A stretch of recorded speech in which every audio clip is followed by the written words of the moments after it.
She was 7 months pregnant, standing in the middle of 1,000 people, wearing the most beautiful dress she had ever owned.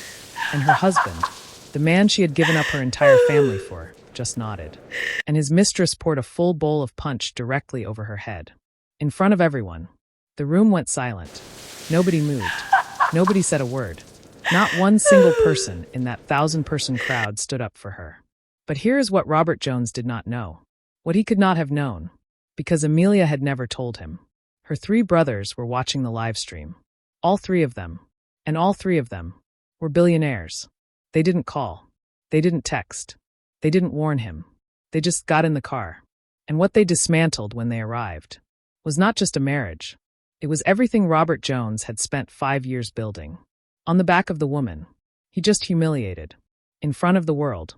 You are here, family. Welcome to Lifetales by Sally. It's clear you love a deep dive. I put dozens of hours into researching these stories. If you're listening right now, help me prove something wrong. My mother said I wouldn't even reach 100 subscribers, but I believe stories like this deserve to be heard. Help me show her that these tales matter. Please subscribe to Lifetales by Sally, and let's keep breathing life into stories that were never meant to stay silent. Sit back and relax as we dive into the story. The punch hit her like ice and humiliation combined into one single, unforgettable moment. 1 second, Amelia Jones was standing at the center of the grand ballroom at the Meridian Hotel, her emerald green maternity gown catching the chandelier light like she was born to wear it. The next second, a cascade of red fruit punch came crashing down over her head, soaking her hair, her dress, her dignity, in front of exactly 1,000 people who had come to celebrate what she believed was a marriage worth celebrating. The room went silent. Not the polite kind of silence. The ugly kind. The kind that has teeth. Her name was Amelia Johnson Jones. 32 years old. 7 months pregnant. Smart, warm, and the kind of woman who remembered everyone's birthday, cried at commercials, and always saw the best in people. Especially in people who didn't deserve it. Tonight was supposed to be the pinnacle of everything she had sacrificed for. Their 5th wedding anniversary party. Robert had planned it himself, or so he told her. The guest list was a who's who of Chicago's business elite. Politicians, CEOs, real estate moguls, the kind of people whose handshakes were worth millions. Amelia had spent 6 weeks preparing. She had lost sleep over the flower arrangements alone. She should have paid attention to the fact that Robert barely looked at her during any of it.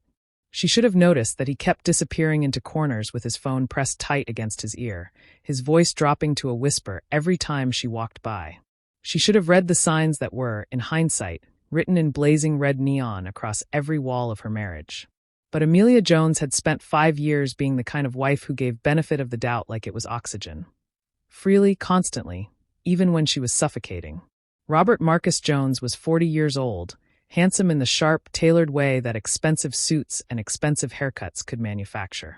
He ran a real estate development company, Jones Premier Properties, that had exploded in value over the last 4 years. He drove a Bentley. He wore a Patek Philippe. He spoke in rooms like he owned them, because usually by the time he was done speaking, he did. Amelia had loved him with everything she had. Past tense. She just didn't know it was past tense yet. The evening had started beautifully. Amelia floated through the cocktail hour on pure adrenaline, her hand resting gently on the soft swell of her belly where her daughter, Luna, they had already named her Luna, was growing strong and steady. Guests complimented her glow. Old colleagues of Robert's shook her hand with wide, admiring smiles. She thought, for a brief and devastating moment, this is the life I built. This is what love looks like when it matures. Robert gave a toast at 8 o'clock. She stood beside him at the microphone, beaming. He said beautiful things. Practiced, polished, perfect things. He talked about the journey. About partnership. About the future. The guests raised their glasses. Amelia felt tears prick her eyes, the good kind, she thought. The grateful kind. She had no idea those were the last peaceful tears she would cry that night. By 8:45, she noticed Robert had vanished from her side. She assumed he was networking. That was Robert's natural habitat, after all, circling rooms like a shark in a designer tuxedo.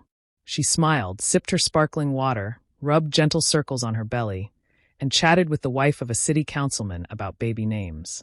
She didn't see Olivia Marchand enter through the side door. She didn't see the slow, deliberate smile that stretched across Olivia's face when she spotted her. She didn't see Robert nod, barely perceptible, but a nod nonetheless from across the room. What she did see, half a second before it happened, was a flash of movement to her left and the glint of crystal under chandelier light. Then the world turned cold and red, and every conversation in the room died instantly as the entire punch bowl, ice, fruit slices, and all, was emptied directly over Amelia's head. The collective gasp from 1,000 people is a sound you never forget. It has weight. It has texture. It rolls across a room like a wave and crashes into you from every direction simultaneously. Amelia stood completely still. Punch dripped from the ends of her hair. It ran down the back of her neck, soaked through her gown, pooled around her heels. Her hands, both of them, moved instinctively to her stomach, protecting Luna. Even in her most shattered moment, she was still a mother first. Olivia Marchand stood there holding the empty crystal bowl, wearing a smile that could only be described as premeditated. She was tall, immaculate in a black dress that cost more than most people's rent, and utterly, deliberately calm. "Oh, I'm so sorry," Olivia said, in a voice that carried effortlessly across the silent room. "Did I ruin your little party, sweetie?" A few nervous laughs from corners of the room. Most people just stared. Then Robert walked through the crowd. And he didn't walk toward Amelia. He walked toward Olivia, placed his hand on the small of her back, and turned to face his wife with an expression Amelia had never seen on his face before. Cold, unbothered, almost relieved. "I think it's time we stopped pretending," Robert said into the microphone that somehow still carried his voice across the room. "Amelia, I'm done. I should have ended this years ago." The silence thickened into something suffocating. Amelia's lips parted. No words came. "You were useful," Robert continued, his voice smooth and businesslike, as if he were discussing a quarterly report. "Your family's name opened doors that my money alone couldn't. The Johnson connection, that's what I needed. That's what you gave me. And honestly," he shrugged, "that's all you ever really were to me. A useful connection. 5 years of marriage, reduced to a business transaction in 40 seconds. 7 months of carrying his child, dismissed with a shrug. 1,000 people heard it. Every single one of them. Some looked away. Some shifted uncomfortably in their shoes. A few guests at the back of the room were already holding their phones up, filming. The live stream that had been set up for family members who couldn't attend the party was still running. Broadcasting. Reaching screens in living rooms, hotel suites, and penthouses across the country. Amelia didn't move. She couldn't. Her heels were rooted to the marble floor as though her body understood that if she took a single step, she would collapse entirely. Her dress clung to her in cold, humiliating folds. Mascara carved dark rivers down her cheeks. Luna kicked inside her, one firm, decisive kick, as if even the baby knew something had gone terribly wrong. "You can't be serious," Amelia finally whispered. Her voice cracked on the last word. "I am." Robert straightened his cufflinks. "You'll hear from my attorneys Monday morning. I'd advise you to find somewhere to stay this weekend." He was dismissing her. From her own anniversary party. In front of 1,000 people. Olivia slipped her arm through Robert's with the practiced ease of a woman who had been rehearsing this moment for a very long time. And then something happened that nobody in that room anticipated. Somebody near the entrance of the ballroom cleared their throat. It was a quiet sound, almost polite, but it hit the room with the force of a thunderclap, because it was followed by the sound of expensive dress shoes on marble. 3 sets of them, walking in perfect unison, slow and deliberate and absolutely terrifying in their composure. 3 men entered through the main doors. Tall, broad-shouldered, dressed in suits that were not merely expensive. They were the kind of suits that came with a waiting list and a personal tailor who signed non-disclosure agreements. They walked like men who had never once in their lives been told no. Men who didn't raise their voices because they never needed to. Men who could end careers with a phone call and restructure entire industries over dinner. They walked toward the center of the room, toward Amelia, and every single person who recognized them, and in Chicago's elite circles, plenty of people recognized them, went pale. Jayden Johnson, Draymond Johnson, Miles Johnson, the Johnson brothers. Her brothers. Jayden stopped first. He looked at his sister, soaking wet, trembling, mascara-streaked, one hand still pressed protectively against her pregnant belly. And something moved across his face that was quiet and devastating and final. He took off his jacket. He walked to Amelia and wrapped it around her shoulders without a single word. And in that one gesture, that single wordless act of brotherhood, 1,000 people understood that whatever had just happened in this room, the next chapter was going to be something else entirely. Robert Jones looked at the three men standing in his ballroom, and for the very first time that evening, the confidence drained clean out of his face. He had spent 5 years building an empire on the foundation of the Johnson name. He had just humiliated the woman who carried that name. And her brothers, her billionaire brothers, had watched every second of it live. The timer had started, and Robert Jones had no idea how little time he had left. There is a particular kind of silence that falls over a room when power walks in uninvited. Not the silence of shock, that had already come and gone the moment Red Punch cascaded over Amelia's head. This was something different, something older and heavier. The kind of silence that happens when every person in a room simultaneously realizes that the balance of everything has just shifted, and whatever they thought they understood about tonight no longer applies. That was the silence that followed Jayden Johnson wrapping his jacket around his sister's shoulders. He didn't rush. He didn't dramatic pause for effect. He simply stood beside Amelia, close enough that she could feel the warmth radiating off him, and looked at her with eyes that said everything his mouth hadn't yet. "I see you. I'm here. You are not alone in this room." Amelia looked up at her oldest brother and broke. Not loudly, not in the theatrical, falling to her knees way that might have played well for the cameras still rolling at the edges of the ballroom. She broke the way strong women break when they finally let themselves, quietly, completely, with a soft exhale that sounded like 5 years of holding everything together finally releasing all at once. "Jay," she whispered. "I know," he said. "Just that. I know." Draymond and Miles flanked her on either side, a wall of brotherhood that no one in that room had the audacity to interrupt.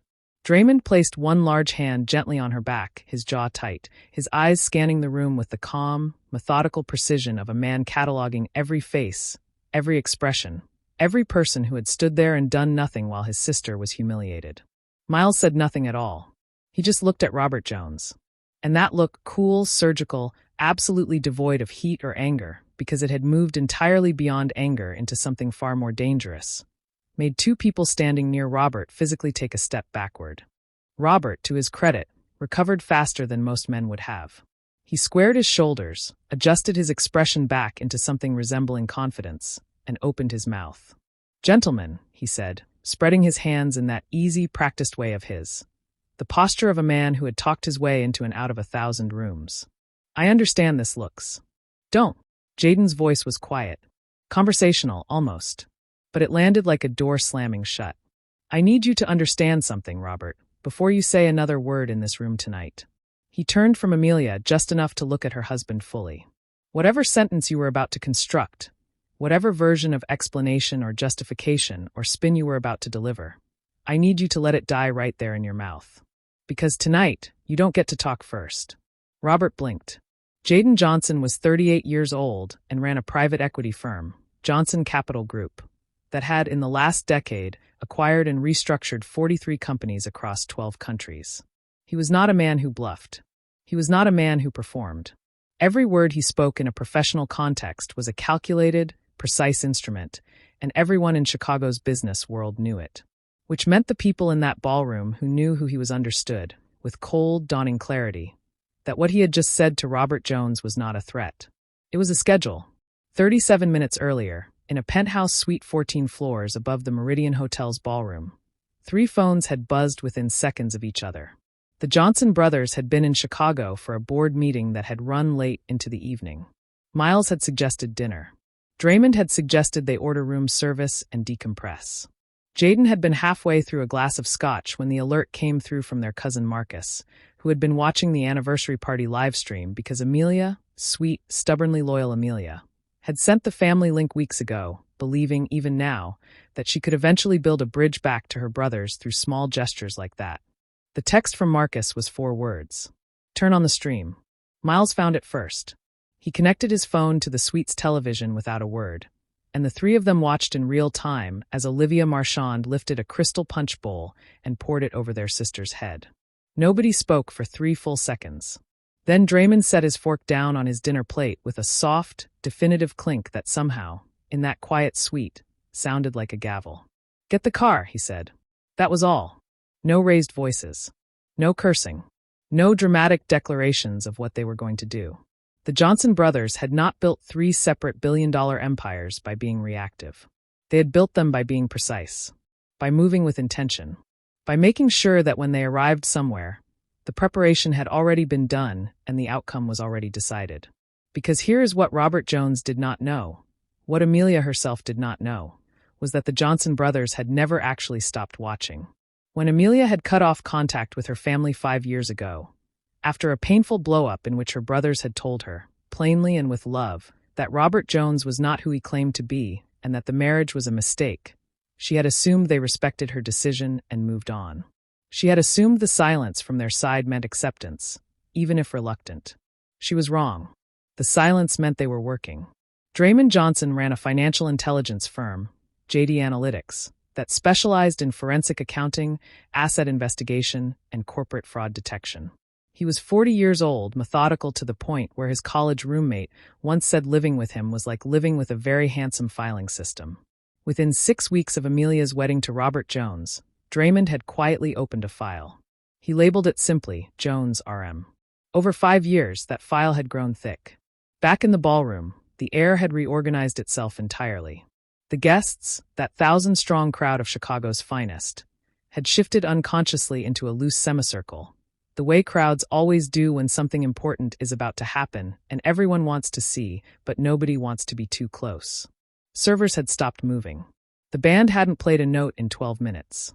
Somewhere near the back, a woman in a gold dress was crying softly, and she couldn't have explained exactly why. Olivia Marchand had not moved from Robert's side, but the expression on her face had changed. The smug triumph she'd worn when she emptied that punch bowl had been replaced by something more cautious. She was an attorney, a sharp one, and sharp attorneys recognized when a situation had turned jurisdictional. She looked at the Johnson brothers and did a rapid internal calculation. Whatever she calculated, it did not appear to comfort her. Miles Johnson stepped forward then, and the movement drew every eye in the room because Miles moved through spaces the way storms move through coastlines. Not rushing, but utterly, inevitably arriving. At 36, he was the youngest of the 3 brothers and the most publicly recognizable, because Miles owned MediaCore, a communications and digital media conglomerate with platforms spanning news, streaming, podcast networks, and 3 of the top 10 most visited news websites in the United States. He understood, better than anyone alive, how a story moved through the world. He had already started moving this one. As of 11 minutes ago, Miles said, to no one in particular and to everyone simultaneously, the live stream of this event has been picked up by 4 of our affiliate news platforms. The clip of what happened to my sister is currently being verified for broadcast. He paused. Let that land. By morning, every person in this room will have been identified by name and coverage of tonight's events.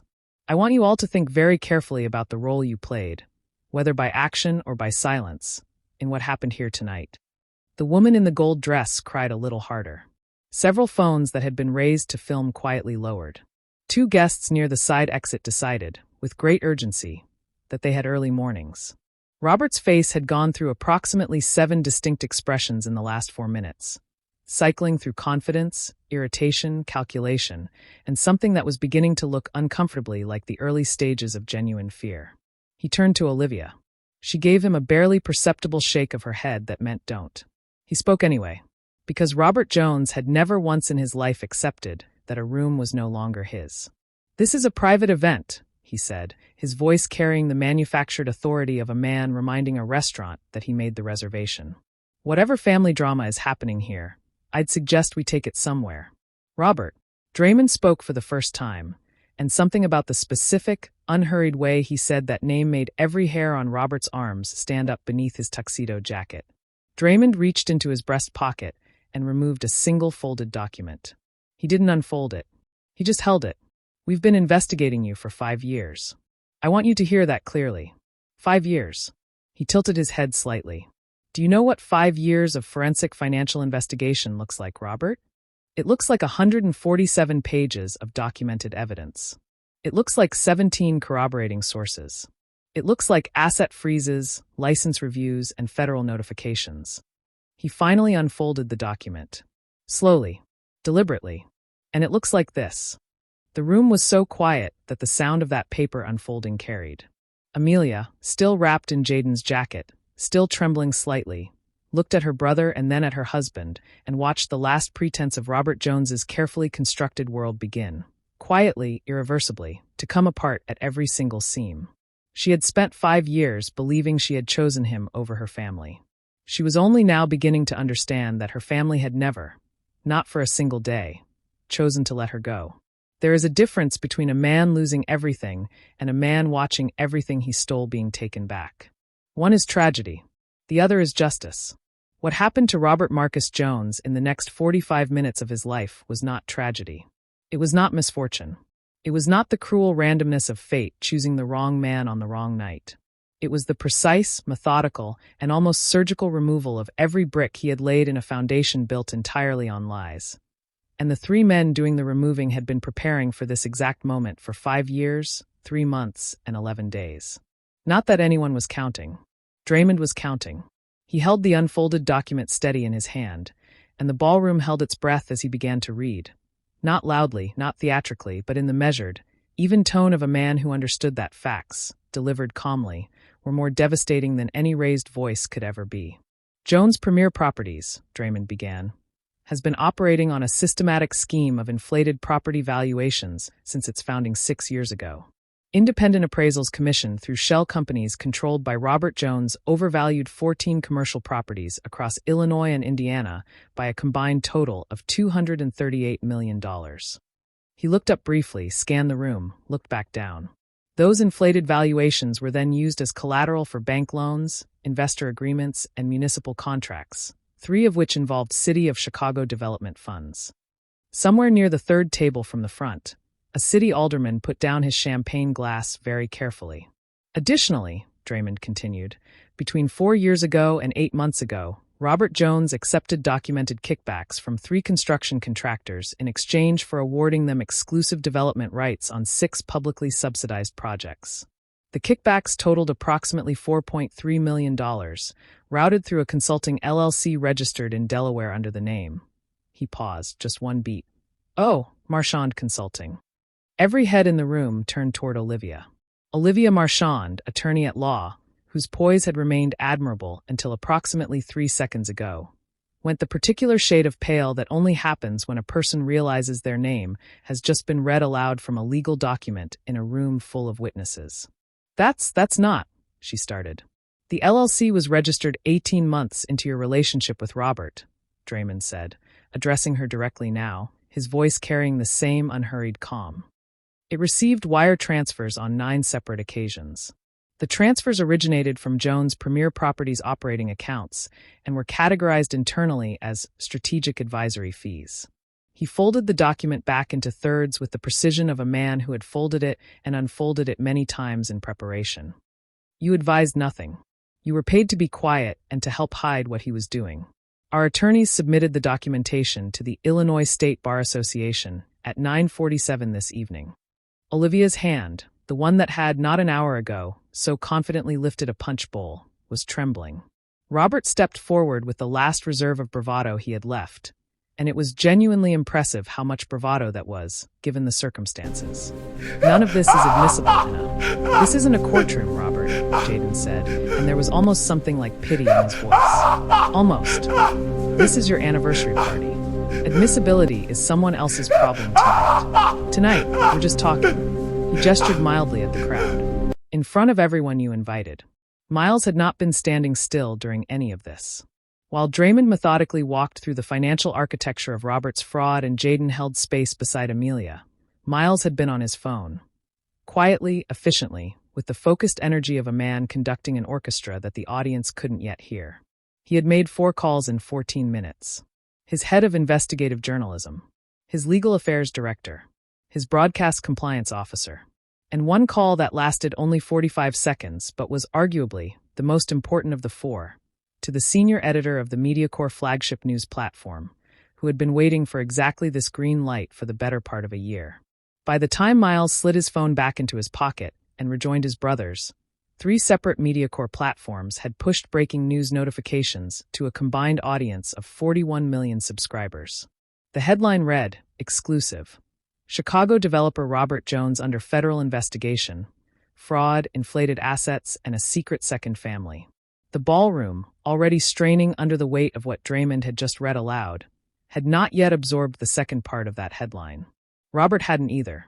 Miles let his brothers work for another 30 seconds before he spoke, because Miles Johnson had an instinct for timing that was almost unfair. He knew exactly when a room had processed enough of one shock to be ready for the next one. "There's something else," he said. Robert looked at him. Something in Robert's eyes, something that had been fighting to stay composed through Draymond's entire recitation, flickered. 14 months ago, our investigators identified a residential property in Beverly Hills, California. A 4-bedroom home in Bel Air, purchased under a trust managed by a third-party property management company. Miles held up his phone, turned the screen outward so that the people nearest to him could see the photograph displayed on it. It showed a house, beautiful, private, set behind iron gates with manicured hedges. The trust is funded by transfers from Jones Premier Properties discretionary account. The home is occupied by a woman named Danielle Croft. He paused. And her 2 children. A boy aged 3 and a girl aged 1. Another pause. The kind that had weight. Robert's children. The sound that rippled through the ballroom was not a gasp this time. It was something lower and more complicated. A collective exhalation of disbelief that had disgust braided through it. Amelia made a small sound beside Jayden. Barely audible, swallowed almost immediately. But Jayden heard it, and his hand moved to her shoulder with the automatic, careful precision of someone who had been watching his little sister for a lifetime and knew exactly which sounds meant she was at her limit. "That's a lie," Robert said. His voice was different now. The polish was gone. What was underneath it was not attractive. "That's a complete fabrication. You can't just stand in front of people and—" "Danielle Croft," Draymond said simply. "Born August 14th. Met Robert in 2 years before his marriage to Amelia. Has been in a sustained relationship with him for 7 years. The older child shares Robert's surname on his birth certificate." He looked at Robert with eyes that were entirely, disturbingly calm. "We have the certificate." Robert's mouth opened. Closed. Opened again. Nothing came out. And in the history of Robert Jones's professional life, a man who had built his entire empire on the power of his own voice, his own narrative, his own carefully curated version of every story, silence was the most damning thing that had ever come from him. Jayden stepped away from Amelia then, just a few steps, just enough to address the room, and when he turned to face the crowd, something shifted in his bearing. The protective stillness he'd carried since he walked through those doors transformed into something more direct, more deliberate. "I want to speak to everyone in this room," he said. People straightened. The alderman who had quietly put down his champagne was now very focused on a spot slightly above Jayden's head, which is what people do when they know they're guilty of something and have decided that eye contact is too dangerous. "You were all here tonight," Jayden said. "Every one of you. You watched a 7 months pregnant woman have a bowl of punch poured over her head by her husband's mistress." He let that sit for 3 full seconds. "And this room went quiet. And then some of you laughed." He looked in the direction of the corners where the nervous laughter had come from earlier. "Nobody in those corners moved. And most of you stood there and did nothing, because doing nothing felt safe, and getting involved felt complicated, and Amelia's humiliation was not, ultimately, your problem." The woman in the gold dress was no longer crying quietly. She was openly weeping, which, under the circumstances, seemed like the most honest response in the room. "I'm not going to tell you what kind of people that makes you," Jayden continued. "You'll have time to work that out for yourselves. What I'm going to tell you is this. The story of what happened to my sister tonight is going to be told. It is already being told, right now, on platforms that reach more people than everyone in this room combined could ever personally know. And when it's told," he looked slowly around the room, "you are all going to be in it. Every one of you. What role you play in that story is still, for about the next 5 minutes, something you have some small influence over." He let that breathe. Several guests were already moving, not toward the exit, but toward Amelia. Quietly, one woman, the wife of a real estate attorney, approached her with a linen napkin and an expression of genuine mortification. "I'm so sorry," she said softly. "I should have said something. I'm so sorry." Amelia looked at her, nodded. The forgiveness on her face was not performed. It was simply who she was. Then came the sound that closed the chapter on Robert Jones's evening, and truthfully, on a significant portion of his foreseeable future. 2 Chicago Police Department detectives entered through the ballroom's main doors, accompanied by a federal agent in a dark suit who carried himself with the specific energy of someone who had driven a long way and was not interested in small talk. Behind them, 2 more officers. The federal agent scanned the room briefly, located Robert Jones with the efficiency of someone who had studied a photograph, and walked toward him with no drama at all. "Robert Marcus Jones," he said. "You're being placed under arrest on charges of bigamy, wire fraud, and federal tax evasion. You have the right to remain silent. You can't, I have attorneys." Robert was looking around wildly, and his gaze landed on Olivia with a desperation that was almost poetic in its irony. Turning to his attorney mistress in the moment he needed legal help most, right after watching her get reported to the state bar. Olivia Marchand looked at Robert Jones with an expression that had crossed some invisible line from self-preservation into something colder. She looked away. The handcuffs made a sound that carried. And in the grand ballroom of the Meridian Hotel, on what was supposed to be a celebration of 5 years of love, Robert Marcus Jones was walked out in front of every person he had ever tried to impress. Every investor, every politician, every business contact he had cultivated using his wife's family name as the golden key to every door. He walked out past the punch-stained spot on the marble floor where Amelia had stood. He did not look back. There is a moment that comes after every storm. Not the dramatic one, not the thunder and the lightning and the spectacular crashing of things, but the quieter one. The one where the rain has stopped and the air smells clean and raw and new, and you stand in the middle of everything that got rearranged and realize, with a feeling that is equal parts grief and relief, that you are still standing. Amelia Johnson Jones stood in the middle of that moment at 11:47 on a Friday night, in a marble ballroom that still smelled faintly of fruit punch and expensive cologne, and the particular atmospheric residue of 1,000 people who had witnessed something they would never entirely forget. She was still wearing Jayden's jacket. It was too big for her. The shoulders hung past hers. The sleeves swallowed her hands. She had pushed them up to her elbows at some point without noticing, the way you do with borrowed things you've decided to keep for a while. Her hair was damp and beginning to curl at the edges as it dried. Her mascara had long since surrendered. Her emerald gown, the one she had chosen 6 weeks ago because she thought it made her look radiant, because she wanted Robert to see her and remember why he married her, was ruined beyond recovery. She had never, in her adult life, looked less like she had it together. She had never, in her adult life, felt more like herself. Luna kicked again. 2 soft, decisive movements just below her ribs, and Amelia pressed her palm flat against the swell of her belly and breathed. "I know, baby girl," she thought. "I know. We're okay. We're going to be okay." Miles brought the car around. Not because he couldn't have had someone else do it, but because he wanted to. He wanted to be the one who opened the door. He wanted to be the one who made sure there were no steps she had to navigate alone, no gaps between here and safe that weren't covered by someone who loved her. That was Miles. He showed love in logistics, in making sure the path was clear before you had to walk it.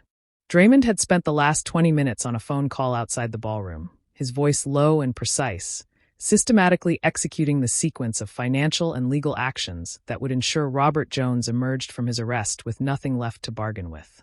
The asset freeze he had initiated through JD Analytics in coordination with federal investigators would hold. The properties, 14 of them, scattered across Illinois and Indiana and inflated to the edge of financial fiction, were already flagged.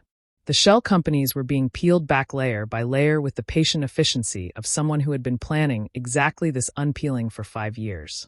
By morning, Jones' premier properties would exist in name only. By the end of the week, it wouldn't exist at all. Draymond came back inside, slid his phone into his pocket, and walked directly to his sister. He cupped her face in both hands, enormous hands, the hands of a man who had built things, fought for things, protected things, and looked at her with eyes that were wet at the corners in a way he would have denied if anyone mentioned it.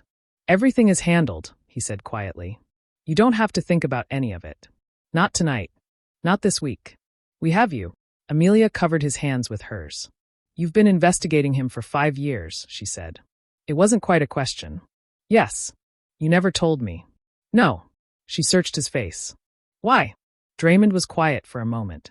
Not because he didn't have an answer, but because the answer mattered, and he wanted to give it to her correctly. "Because you made a choice," he said finally.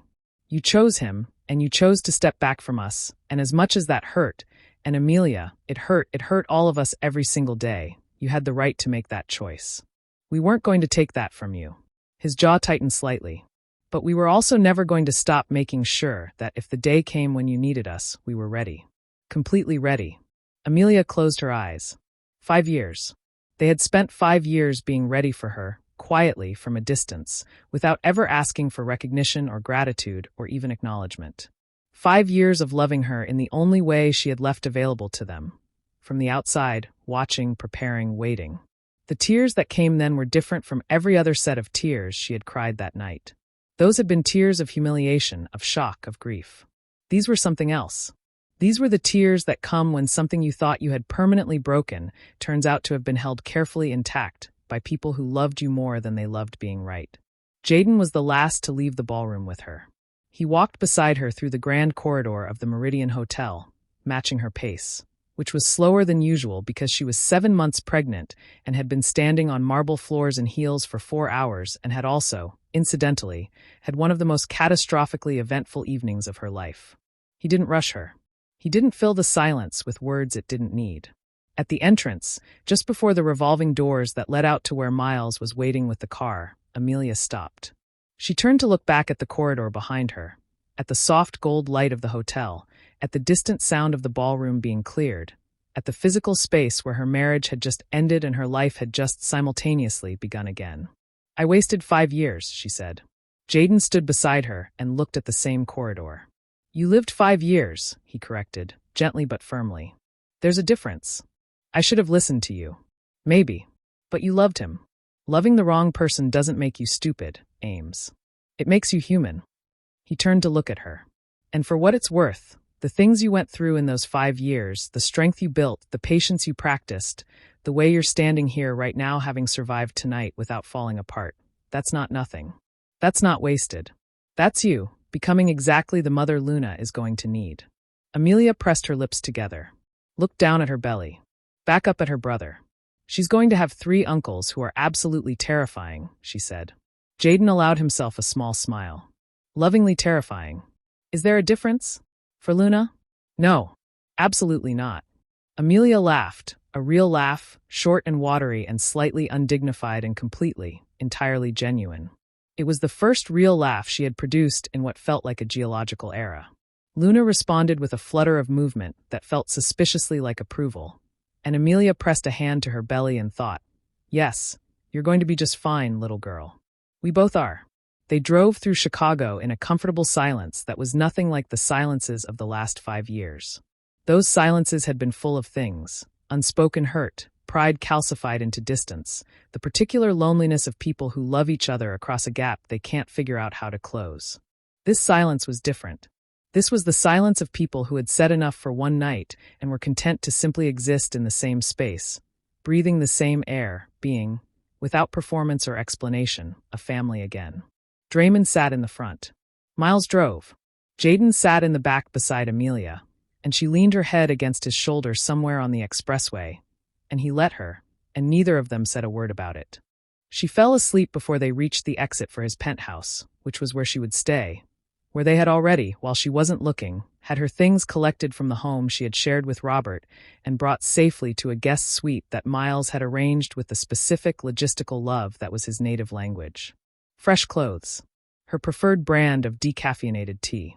A white noise machine because Draymond had apparently remembered from 5 years ago that she couldn't sleep without one. 5 years ago. He had remembered from 5 years ago. In the weeks that followed, the story moved through the world exactly the way Miles had known it would. The footage from the ballroom, the moment of the punch, Robert's cold speech, the brothers' arrival, the arrest, became one of the most viewed video clips of the year. MediaCorp's investigative report on Jones' premier properties ran across 17 platforms and triggered 3 separate government investigations. Robert's real estate licenses were formally revoked within 10 days. The federal charges held.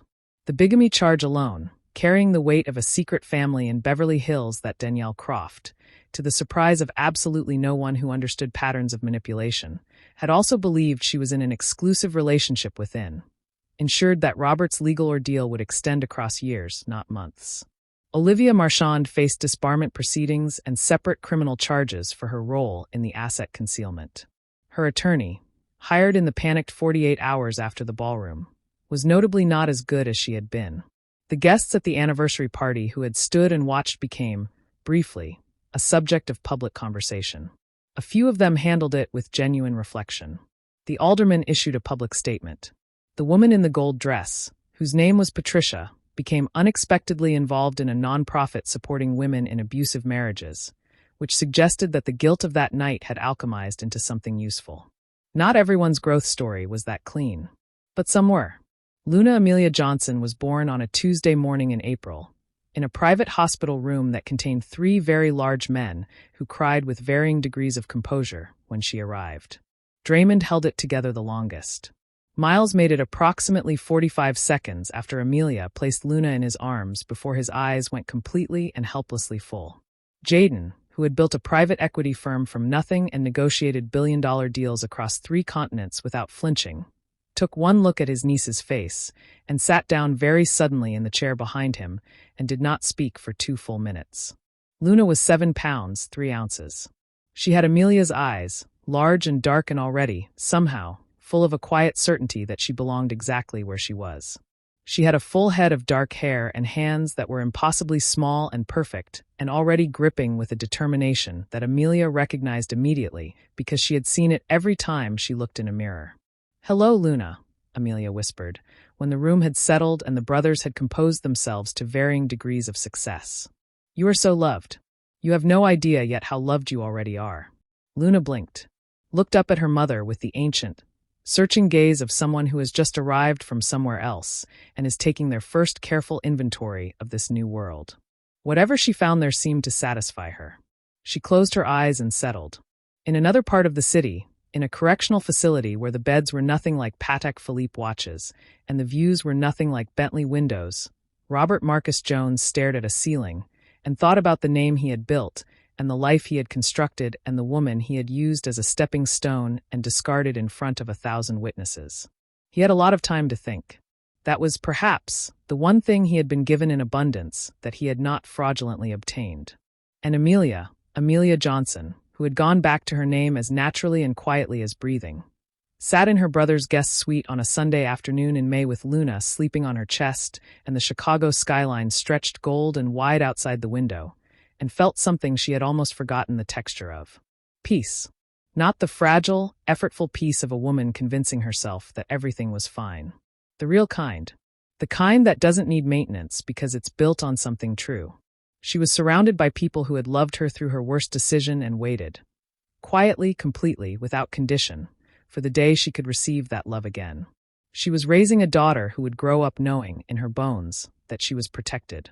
She was beginning again at 32 with more clarity and more strength and more self-knowledge than most people accumulate in a lifetime. It was, by every measure that actually mattered, a good life. It was, in fact, the beginning of her best one. Family isn't a fixed address or a shared last name. It's the people who don't stop loving you when you make the hardest mistakes. It's the people who work quietly in the background of your worst chapters, building something to catch you in case you fall. It's the people who show up, truly show up, when the world turns its back. If you have those people, hold them. If you've pushed them away, it is never too late to find your way back. And if you are those people for someone, keep going. They may not know yet what your loyalty means. But one day, like Amelia, they will feel it, and it will save them. If you made it to the end of this story, you already know what it means. Don't forget to like this video, subscribe to the channel, share it with someone who needs to hear it today, and tell us in the comments, who in your life shows up for you the way the Johnson brothers showed up for Amelia? We want to hear your story. See you in the next one.